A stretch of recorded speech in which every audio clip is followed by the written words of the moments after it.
그러니까 우선 그러니까 전통적인 중국의 중공의 그러니까 중화문명적인 그러니까 오늘날에 이제 보편적 의미를 갖고 있는 단순히 이제 서구발 메이드 인 서구가 아니라 메이드 인 웨스턴이 아니라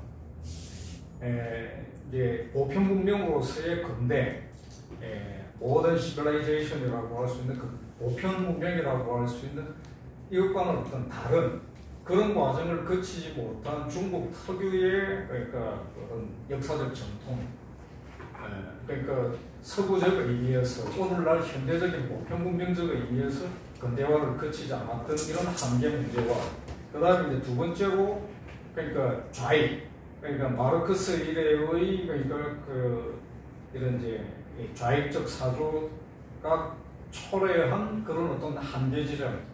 예전에 제가 그러니까 이제 좌익의 역사 강의할 때 여러 번 지적하고 한 지점이 있었습니다. 글로도 좀 쓰고 한 적이 있었는데 좌익은 그러니까 레프트 혹은 레드라고 자신들이 이렇게 표현을 했죠.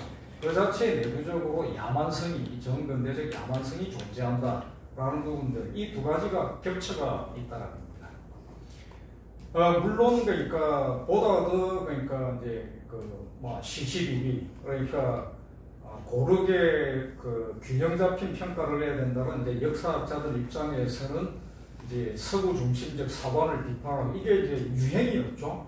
그러니까 이미 이제 18세기부터 사실은 그랬습니다.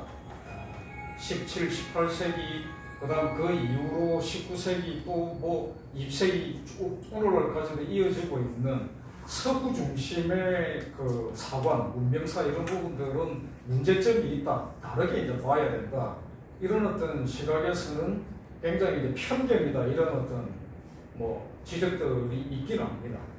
근데 저는 이제 그렇지 않다라고 이제 말씀을 드리고, 뭐라고 할까요? 그러니까 이거는 뭐 제가 뭐 서구를 찬양한다, 어떤다 이런 차원의 문제가 아니라 이미 우리는 이제 경험적으로 그런 세계에서 살고 있는 거죠. 그러니까 옳고 그르고 좋고 싫고를 떠나가지고, 즉 다시 말해서 중국과 중공과 러시아조차도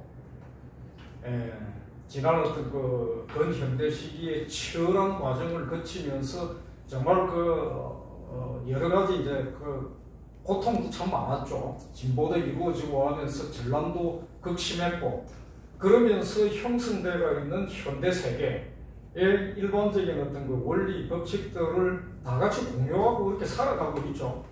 사실은 중공도 그 바깥에 있는 게 아니죠. 그러니까 러시아도 그 바깥에 있는 게 아니죠. 계속 벗어나려고 하고 자신들의 독자성을 주장하고 싶어 하고 하지만 사실은 그러니까 전체적으로 세계가 작동되고 있는 시스템이 돌아가고 있는 이런 어떤 원리들은 좋든 싫든 찬양한다 아니다를 떠나가지고 이미 하나의 지금 이제 21세기 2022년 현재 시점에서 우리가 누리고 살아가고 하는 어떤 이게 삶의 어떤 개인적 그다음에 세계적인 어떤 삶의 법칙 원리들은 이제 원래는 서구 말이었죠. 서구에서 시작된 그 근대 문명이 보편 문명으로 자리 잡고 그렇게 돌아가고 있는 겁니다. 오늘 이제 중국, 중공, 중화가 이제 주제니까 이걸 개결해서 보자라면은 중국도, 그러니까 중공도 개혁 개방, 다들 아시죠? 개혁 개방을 하면서, 그게 이제 성과를 거두면서 상당한, 그러니까, 뭐라고 할까요? 친중공적인 사람 입장들은, 그런 어떤 학자들은 그야말로 뭐랄까요? 입이 마르도록 그냥 칭찬을 해대는 어떤 그런 뭐 중국 대단하다, 중공 대단하다.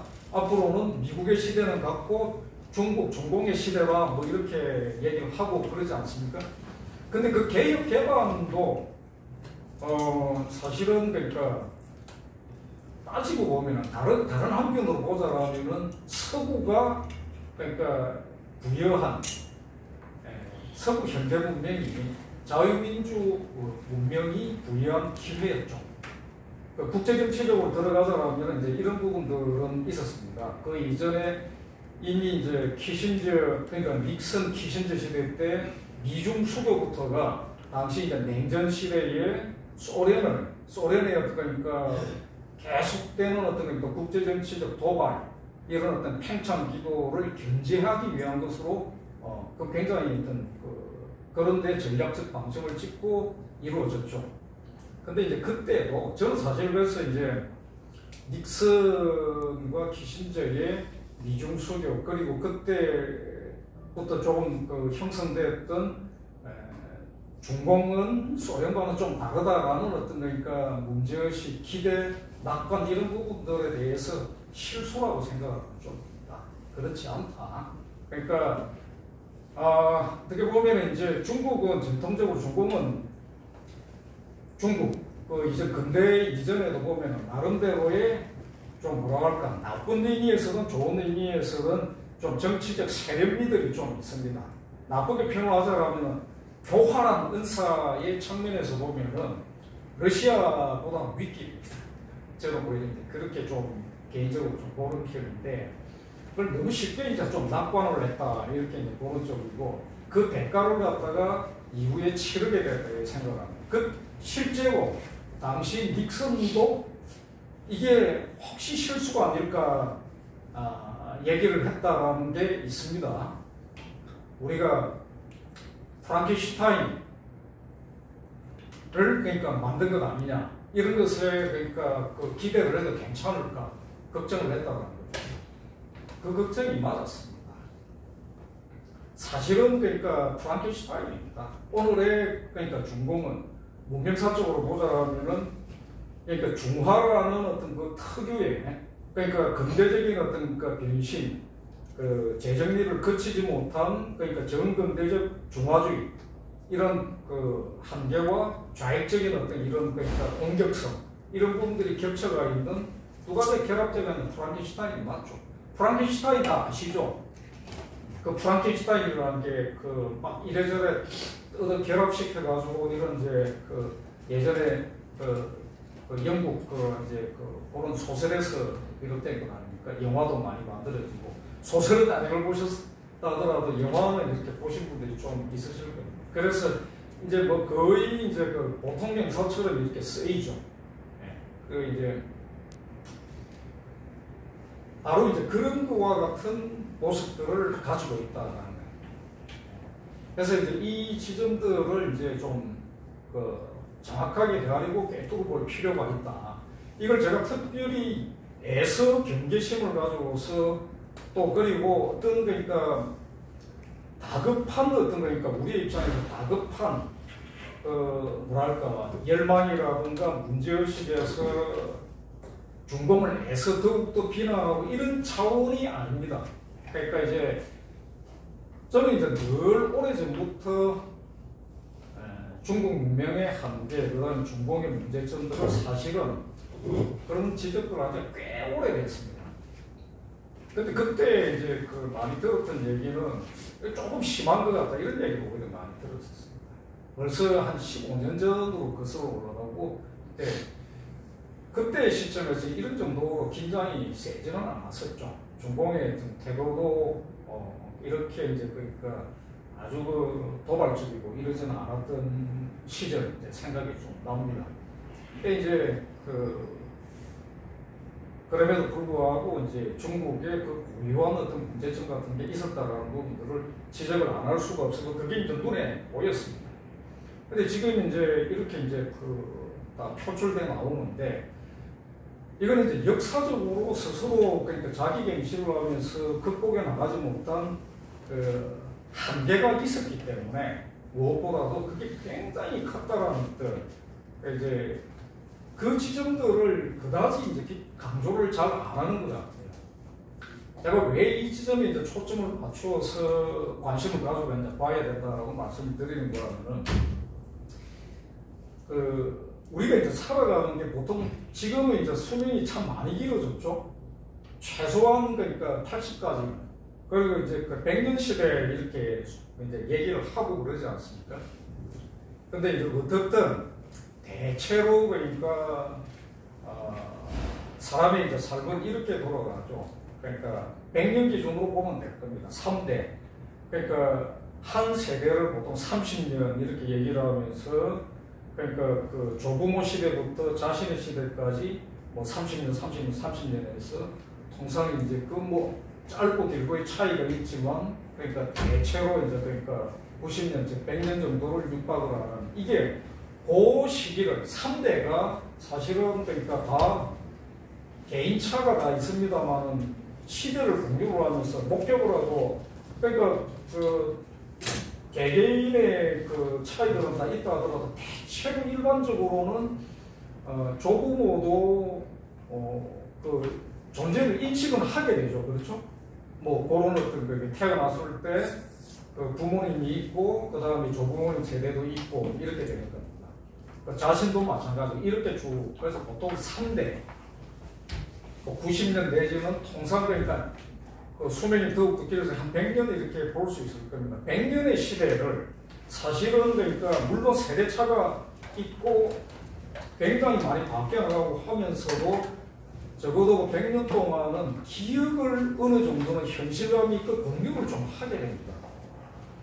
공유를 좀 하게 됩니다. 그래서 그러니까 그러니까 실제로 그 여러 세계 특히 이제 중국 같은 경우는 더 그런데 왕조 교체 같은 거 이런 거 보면은 100년 혹은 200년 기준으로 이렇게 이제 그 대체로 조금 길게 간다 그러면 200년이 좀 넘어가는 뭐 이런 것처럼 그러니까 공유했던 그 기억이 이제 그 안정감 있게 쭉 가다가 이제 그 한계를 드러내고 하면서 이제 바뀌는 거죠. 공유했던 3대가 공유를 했던 부분들이 그 다음 크게 보면 그래서 100년 단위로 해가지고 새로운 기억, 단절된 새로운 기억이 형성이 되고 이렇게 바뀌어서 나가기도 합니다. 그래서 이제 100년 단위로 봐도 좋을 거다. 사람의 수명은 또 더욱더 길어요. 오늘날은 더욱더 그럴 겁니다. 100년. 100년이 긴 듯 하지만 그렇게 길지도 않아요. 어떻게 보면 기나긴 역사적 그 지하에서 보면은 어쩌면 짧을 수도 있는데 바로 그러니까 100년은 그러니까 현실 시대로서 공유하고 호흡하고 살아가게 된다. 그 100년이 5번 돌아가게 되면 500년이 지나갑니다. 어떻게 보면 5번 돌아가면 500년이 지나갑니다. 근데 500년이라고 하는 게 공유되는 어떤 그 기억들, 같이 공유되는 시대의식, 시대이식에 그러니까 5번 정도가 돌아가 버리면 500년을 훌쩍 지나가 버립니다. 그래서 그러니까 당시에 이제 그러니까 전근대 시대에 말하자면 이제 농경 시대에 그 다음에 뭐라고 할까요? 그 직접적인 어떤 해양적 이제 이 교통 교류의 그러니까 이런 밀접도가 높지 않았던 그 시기에는 한반도 같은 경우에는 사실은 굉장히 외침에 시달렸다 그러지만 굉장히 감성적인 어떤 접근으로 따지고 보면은 본격적인 어떤 거니까 전 세계가 하나로 이렇게 그 뭐라고 할까 이제 교류를 하게 되고 교역을 하게 되고 굉장히 긴밀해지기 이전의 시대 그러니까 전근대 시대의 아시아식으로 표현하자면은 즉 중화문명식으로 표현하자면은 농자 천하지 대본 시대 같은 경우에서는 농토에 밀착해가지고 살아가고 있을 때는 교역이 그다지 많지 않았죠. 그런 경우에 관계를 직접 맺고 뭐 이런 부분들이 없었다라는 거죠. 그때는 어땠습니까? 한반도 같은 경우에는 땅이 그렇게 넓은 것도 아니고 무슨 뭐 대단한 그러니까 비옥한 옥토가 있는 것도 아니고 그러니까 한중일, 한반도, 그 다음에 일본, 열도, 중국 비교해서 농업 생산량이 제일 작죠. 그죠? 땅 자체가 작기 때문에 그럴 수밖에 없는 겁니다. 그리고 상대적으로